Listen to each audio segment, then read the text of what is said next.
시청자 여러분 안녕하세요. 분당서울대병원 의료진과 함께하는 닥터의 팩트체크 진행을 맡은 마취통증의학과 유정희 교수입니다. 평소에 헷갈리셨던 의학 상식을 비롯해 환자분께서 갖고 계신 고민거리까지 저희가 다 해결을 해드리겠습니다. 자, 오늘의 주제는 여성분들이 특히 주목하셔야 하는 주제입니다. 바로 유방재건 수술인데요. 유방암은 조기에 발견되는 경우가 많고 생존율이 높기 때문에 암 수술 후에 삶을 어떻게 건강하게 꾸려나갈 수 있을지 많은 분들이 관심을 갖고 계십니다. 환자들에게 제2의 인생을 선물해주고 계신 유방재건 수술 전문가 성형외과 명유진 교수님을 이 자리에 모셨습니다. 교수님 안녕하세요. 네, 안녕하세요. 구독자분들에게 인사 한 말씀만 부탁드릴게요. 네, 안녕하세요. 저는 분당서울대학교 병원 성형외과에서 유방재건을 담당하고 있는 명유진입니다. 만나서 반갑습니다. 반갑습니다, 교수님. 네. 오늘의 주제가 유방암으로 절제를 했거나 아니면 외상 등으로 소실된 유방을 다시 원래 형태로 만들어주는 유방재건 수술인데요. 사실 생명과 직접적으로 상관이 없는데도 많은 의사들이 유방재건 수술을 권하고 있거든요. 유방재건 수술을 해야 하는 이유는 무엇일까요? 네, 일단 유방을 완전히 절제를 하게 되면 겉모습에 굉장히 큰 변화가 생기잖아요. 이런 겉모습의 급격한 변화가 환자분들로 하여금 심한 정신적인 충격과 우울감에 빠지게 되고요. 큰 상실감을 느끼시게 됩니다. 그런 정신적인 이유들 이외에도 한쪽 유방이 완전히 절제된 이후에 양쪽의 어깨가 균형이 잘 맞지 않아서 양쪽 척추가 휘는 증상도 있을 수 있고, 그럼으로써 이제 척추에 변형이 온다던가, 또 유방이 절제된 부분 안쪽에 팔과 어깨의 움직임이 저하되는 그런 기능적인 문제들도 다양하게 일어날 수 있다는 연구 결과가 있습니다. 단순히 미용적 문제가 아니라 일상생활을 무리 없이 하기 위해서도 반드시 필요하다는 생각이 드네요. 최근에는 암을 절제하면서 유방재건 수술을 같이 할 수 있다고 들었는데 맞나요? 네, 물론 가능합니다. 유방 즉시 재건이라고 이야기를 하고 있고요. 단순히 생각해도 유방을 절제한 뒤에 나중에 지연 재건을 하는 거에 비해서 시간도 절약되고 환자분들에게 있는 정신적인 충격도 훨씬 완화될 수 있으니까 훨씬 더 좋은 방법입니다. 그리고 이제 가끔씩 제 외래에 오시는 분들 중에서 유방을 재건하게 되면 나중에 유방암이 다시 재발하거나 혹은 다른 쪽에 유방암이 생길 수 있는 확률이 생기는 게 아닌가 하고 이제 저에게 걱정스럽게 질문을 주시는데요. 여러 가지 연구 결과에 있어서 그런 확률은 오히려 더 낮춰진다는 연구 결과도 있습니다. 그래서 그런 걱정은 하지 마시고 편하게 유방 재건 수술을 선택해 주시는 것이 제 바람입니다. 그러면 구체적으로 유방재건 수술에는 어떤 방법이 있나요?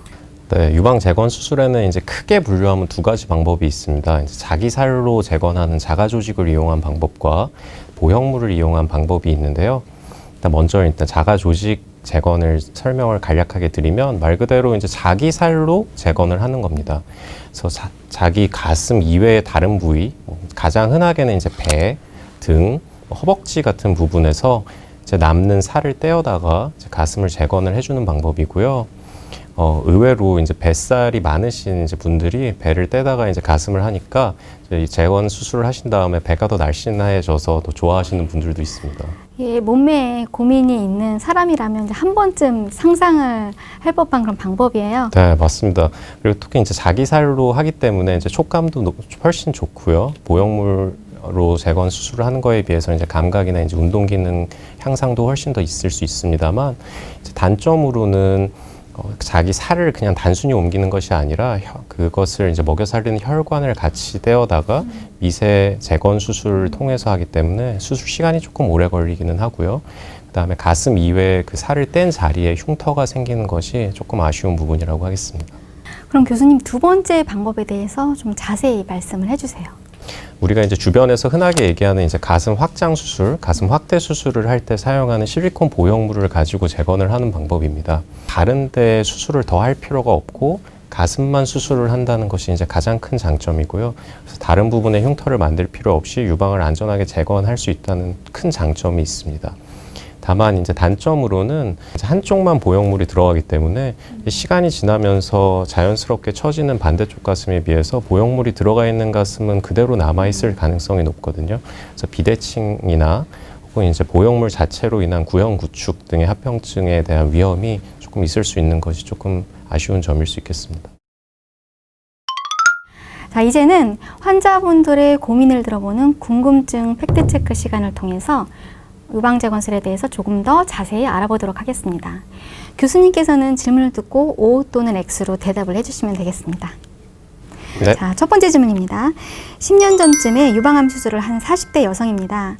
완치 판정을 받고 한 달 전 유방 재건 수술을 받았습니다. 복부살을 떼어내는 방법을 사용을 했는데 수술 이후 어깨와 허리가 너무 아픕니다. 혹시 유방 재건 수술 때문에 다른 곳에 통증이 생길 수 있나요? 이거는 X일 수도 있지만 O일 수도 있어서 이렇게 하겠습니다.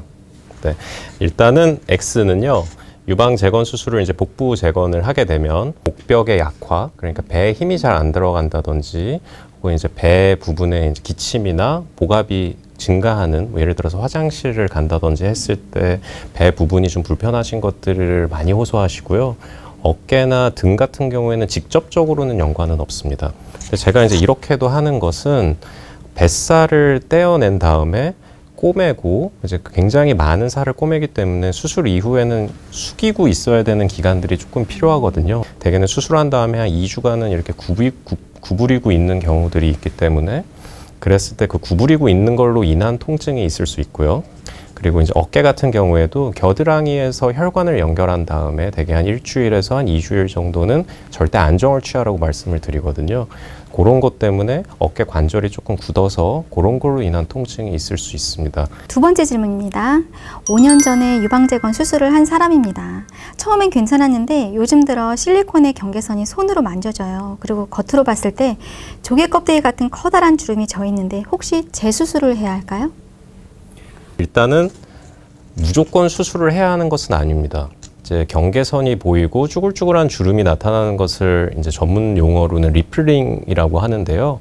이것이 생기는 이유는 유방 보형물 바깥쪽에 살이 별로 없기 때문에 직접 유방 보형물의 주름이 바깥에서 보일 수 있으면 그것을 이제 우리가 리플링이라고 이야기를 하고요. 그래서 이제 굉장히 심한 경우 같은 경우에는 우리가 이제 그 보형물 바깥쪽에 지방 이식 수술을 한다던가 혹은 뭐 피부 이식 수술 혹은 이제 인조진피 이식 수술 등 다 이제 다양한 방법을 통해서 유방 보형물이 바깥쪽으로 새어서 보이지 않게 저희가 교정을 할 수도 있거든요. 수술하신 전문의 선생님과 이제 잘 상담하셔서 각각에 맞는 치료를 결정하시면 되겠습니다. 자, 세 번째 질문입니다. 복부 지방이 부족해 보형물 재건술을 고려 중인데요. 인터넷을 찾아보니 실리콘 보형물을 몸에 넣으면 희귀암에 걸릴 수 있다고 하던데 정말인가요? 네, 이것도 동그라미 혹은 X입니다. 희귀 림프종이 발생한 보고들이 전 세계적으로 꽤 있었고 실제로 이제 우리나라에서도 이미 2건이 보고가 되었습니다. 특정 회사에서 만들어진 보형물 중에서 특정 타입의 보형물을 오랜 기간 갖고 있었던 분들 중에서 역행성 대세포 림프종이라고 하는 이름도 굉장히 어려운 굉장히 희귀한 림프종이 발생한 보고들이 있었는데요. X라고 말씀드릴 수 있는 것은 그 이외의 다른 보형물에서는 그것들이 발견이 되지 않았고 또한 그런 희귀한 아주 위험한 암종이긴 하지만 특징적으로 장액종의 증가 그리고 장액의 증가로 인해서 초기 발견이 효과적으로 이루어졌고 그런 증상들이 있을 때 효과적으로 치료가 가능했기 때문에 그런 것에는 거의 걱정을 안 하셔도 문제가 없을 것 같습니다. 그럼 방금 말씀을 해주셨던 그 일부 품목은 계속 문제를 일으킬 수 있는 거 아닌가요? 그럴 가능성도 있기 때문에 현재 그리고 과거에도 분당 서울대학교 병원 성형외과에서는 그 특정 보형물을 지금 거의 사용하고 있지 않고 현재는 아예 저희는 사용하고 있지 않습니다. 네, 다음 질문은 보형물 재건술을 고민 중인데 가슴이 딱딱해지는 구형 구축 현상이 부작용으로 일어나는 경우가 많다고 들었습니다. 가슴 마사지를 꾸준히 하면 구형 구축을 막을 수 있나요? 이거는 X입니다. 10몇 년 전까지만 하더라도 구형 구축 예방을 위해서 마사지를 무조건 해야 된다라는 이야기들이 많았고 실제로 제가 예전에는 그런 식으로 환자분들께 많이 권유를 드렸었습니다.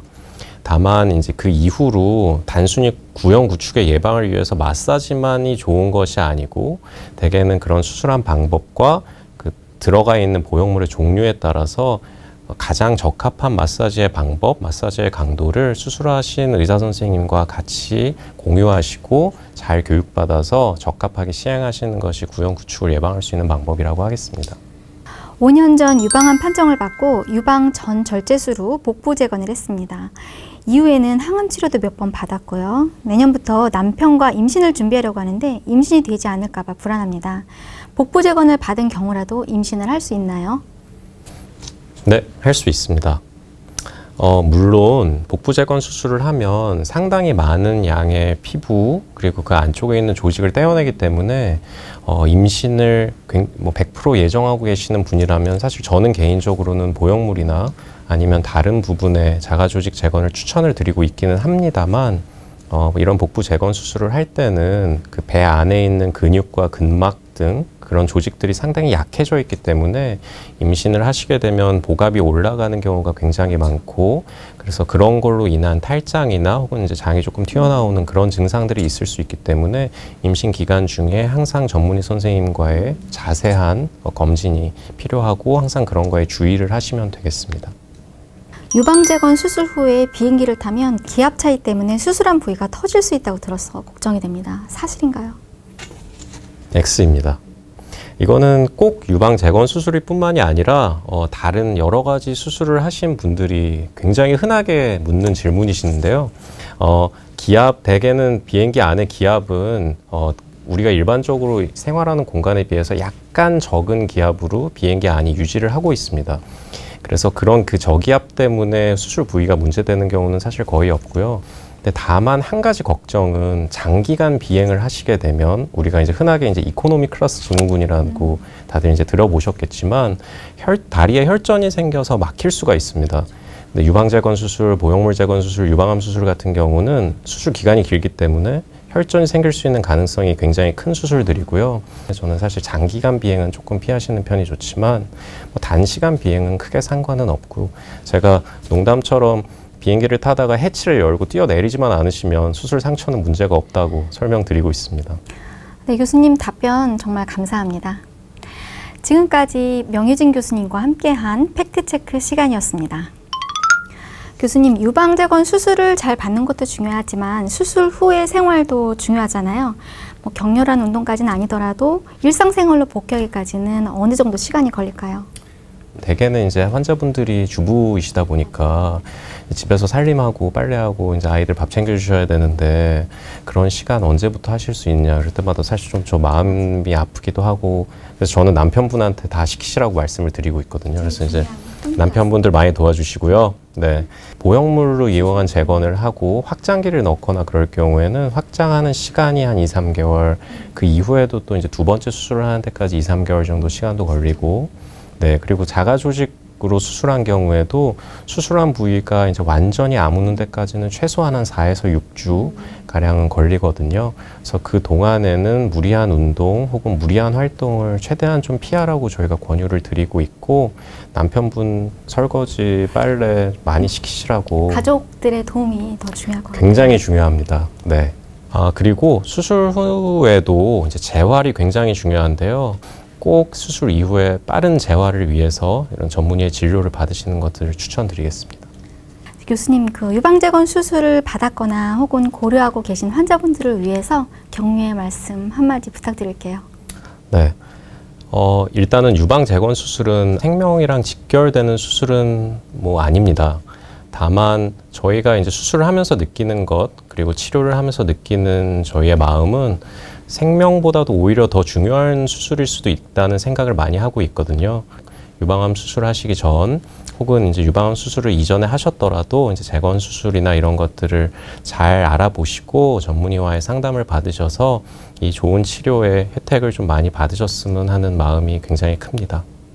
네, 출연해주신 명유진 교수님 정말 감사합니다. 네, 감사합니다. 유방암 환자들이 웃음을 되찾는 그날까지 분당 서울대학교 병원이 함께하겠습니다. 지금까지 진행의 유정희 교수였습니다. 구독과 좋아요, 알림 설정 잊지 마세요. 오늘 수고 많으셨어요. 네, 다음에 뵐게요. 네. 감사합니다. 다음에 또 봐요.